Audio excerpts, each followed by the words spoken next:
ஒரு கிராமத்தில் ஜீவா என்கிற வியாபாரி வாழ்ந்து வந்தார். அவர் சில நாட்களுக்கு பக்கத்து கிராமத்தில் சென்று வியாபாரம் செய்ய ஆசைப்பட்டார்.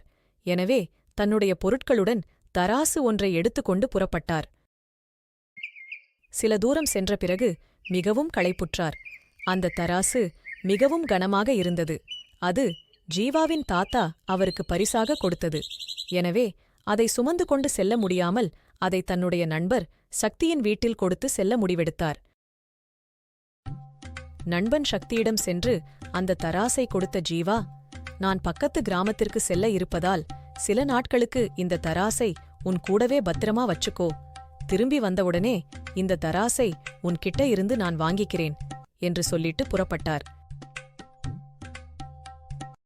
அந்த தராசை பார்த்த சக்தி, இது மிகவும் விலை உயர்ந்த பொருளாக இருக்கும் போலேயே, இத பேசாமல் நம்ம கூடவே வச்சுக்கலாம் என்று முடிவு செய்தார். சில நாட்களுக்குப் பிறகு சக்தி வீட்டுக்கு வந்த ஜீவா தன்னுடைய தராசை கேட்டார். ஆனால் சக்தி, என்ன மன்னிச்சிடு நண்பா, உன்னோட தராசை ஒரு எலி தின்றுவிட்டது. அந்த எலிக்கு நாகரிகமே இல்ல என்று கூறினான். அதைக் கேட்ட ஜீவா மிகவும் மனமுடைந்து போனார். அவர் சக்தியிடம், சரிப்பா, பரவாயில்ல, நீ உன் மகனை என் கூட வீட்டுக்கு அனுப்பி வைக்கிறாயா?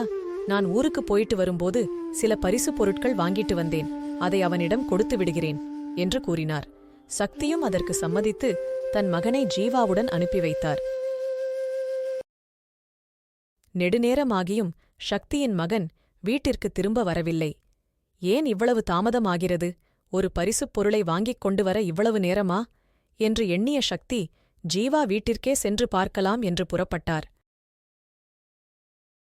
அவர் ஜீவாவிடம் சென்று, ஜீவா, என்னுடைய மகன் எங்கே என்று கேட்டார். அதற்கு ஜீவா, என்னை மன்னித்துவிடு நண்பா, உன்னுடைய மகனை ஒரு பருந்து தூக்கி சென்றுவிட்டது என்றார்.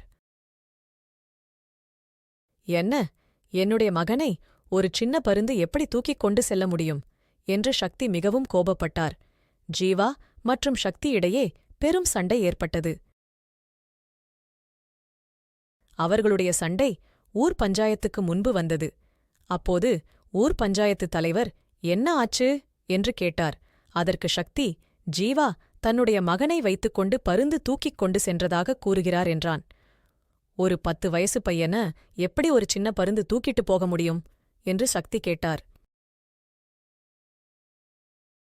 அதற்கு ஜீவா, என்னுடைய இரும்பு தராசை எலி தின்றதாக சக்தி சொல்கிறார். ஒரு இரும்பு தராசை எலி சாப்பிடும்போது ஒரு பையன பருந்து தூக்கிட்டு போக முடியாதா என்று கேட்டார். அதற்கு ஊர்த்தலைவர், நீங்க 2 பேரும் ஏன் இப்படி சின்ன குழந்தைத்தனமா சண்டை போடுறீங்க என்றார். அவர் சக்தியிடம், ஜீவாவுடைய தராசு எங்கே இருக்கு என்று கேட்டார். அதற்கு சக்தி, எனக்கு சரியா தெரியல, நான் வீட்ல மறுபடியும் தேடிப் பார்க்கிறேன் என்று கூறி சமாளித்தான். ஜீவாவிடம் பையன் எங்கே என்று கேட்டபோது, என்னுடைய தராசு என் கையில் வந்ததும் சக்தியுடைய மகனை அவரிடம் திருப்பி ஒப்படைக்கிறேன் என்றார். வீட்டிற்கு சென்ற சக்தி ஜீவாவுடைய தராசை எடுத்து அவரிடமே திருப்பிக் கொடுத்தார். ஜீவாவும் பையனை சக்தியிடம் ஒப்படைத்தார்.